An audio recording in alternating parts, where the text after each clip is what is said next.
Hi everyone, I wanted to read the next chapter in Lunch Money. Last time that we were together, we had read chapter 10.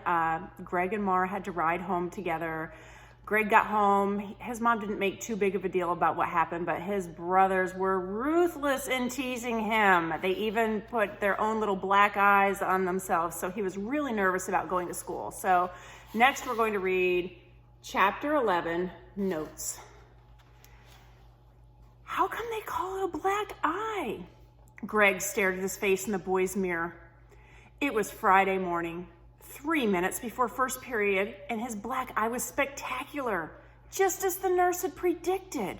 The deep semicircle was mostly a rich red and purple plum color, rimmed with brownish yellow highlights that arched all the way up to his eyebrow. But there was no black at all. After the teasing from his big brothers the night before, Greg had gotten on the bus with a good idea of what to expect from the guys at school. But nothing much happened. Each time the bus stopped, he had moved around, scouting for comic book customers. The kids had said things like, "Nice shiner, rough night, huh?" Several kids had asked, "How did that happen?" And that was about all. It was pretty much a nice surprise. But as he left the washroom and made his way to Mrs. Sanborn's class, he had to work up some nerve. He only had 2 classes that day with Mara. Math was one, and first period social studies was the other. He wouldn't get teased in math class. Mr. Z would see to that. But if word had gotten around that Mara had socked him, well, social studies could be a much different story. Class began, and he could tell some kids were whispering about him, but Mrs. Sanborn took attendance. Greg was determined not to give it another thought. And anyway, he couldn't afford to.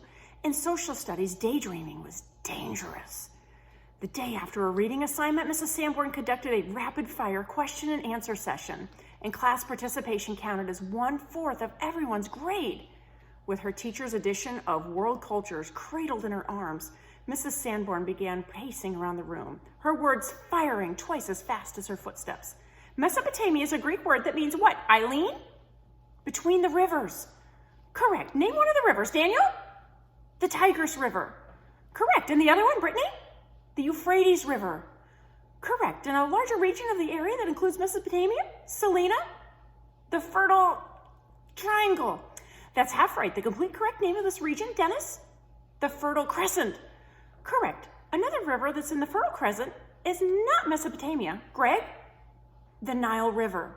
Correct. One of the great ancient cultures associated with the Fertile Crescent, Carl? Greg was glad to get called on so early in the Q&A session. He could relax a little now because there would probably be at least another 10 questions before Mrs. Sanborn called on him again. Like everyone else, Greg had his notebook open on his desk. They were all supposed to be taking notes, but Greg began sketching a picture of Creon riding an animal that looked like a sphinx. And the face on the sphinx looked a little like Mrs. Sanborn. A folded slip of paper dropped into Greg's desk from behind him. He quickly put his hand over it, but he didn't dare turn to see who had thrown it. Mrs. Sanborn had just made a turn and was headed back in his direction. The name of the modern nation that includes the largest part was what called Mesopotamia's head? Iran. Incorrect. Susan, same question. Iraq? Correct. In ancient Mesopotamia, what material was often used for buildings? Ennis? The teacher went past him, and Greg quickly unfolded the paper and held it flat on his notebook. It was a note. Holding his pencil and pretending to write, he read the message, and then Greg read it again. "I have to show you something after class. Mara. P.S. Guess what? I love comics." He'd seen kids passing notes before, but no one had ever slipped him one. Sure, it was only from Mara, but she had underlined the word love 5 times. Of course, she was talking about comics. Even so, it was a lot to take in at once. Was the most important use of clay Greg? Writing? More specific. Cuneiform writing on clay tablets. Correct. The rivers of Mesopotamia led to the invention of what important farming practice? Henry? It was a near miss. Had Mrs. Sanborn seen the note? Because if she had captured it and read it out loud...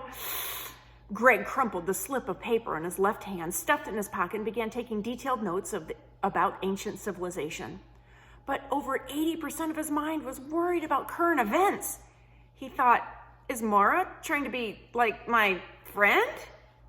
The answer to that seemed a lot like yes. But why? Because she loves comic books? That seemed odd and sudden. And what if she wants to be friends? There was no clear answer to that one. Greg felt much more comfortable thinking of Mara as a nuisance or a competitor, or even an enemy. Mrs. Sanborn's strolling quiz finally ended. During the class discussion that followed, it would have been easy for Greg to turn around and catch Mara's eye, look her in the face, and just try and see what she was thinking, but he kept taking careful notes. And when Mrs. Sanborn let them begin their reading assignment, he could have turned and pretended to borrow something from Mara. Instead, he opened his textbook. He pumped paragraph after paragraph of dusty history into his mind, trying to just dry up his curiosity. Greg's concentration slipped, and he remembered again about what Mr. Z had said about Mara. He tried to forget all that, tried to remember his great publishing plans, tried to think about his sales figures for the week, about how he wanted to sell 100 units, about how he just had to make his goal. But at the end of first period, it was coming. Tick-tock, tick-tock. And then he'd have to walk out into the wide open hallway. Mara had already warned him. I have to show you something. She was going to track him down, and there was nothing that he could do about it. So as Mrs. Sanborn dismissed the class, Greg decided all he could do was just walk out the door, head for gym class, and let the future come. And, well, try not to get another black eye. And that is the end of chapter 11. Next reading, we will read chapter 12, A Look.